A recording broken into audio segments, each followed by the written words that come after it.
In this video, we will demonstrate how the fairness tool works in the DATAMITE framework.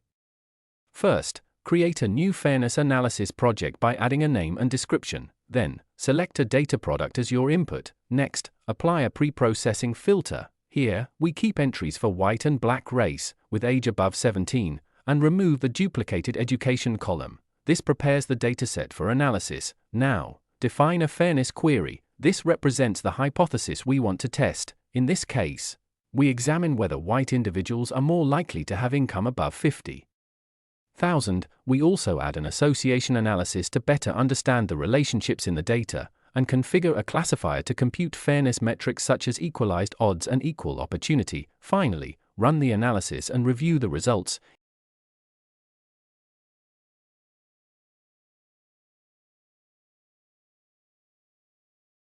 You can then export them as a PDF report and attach it to the data product.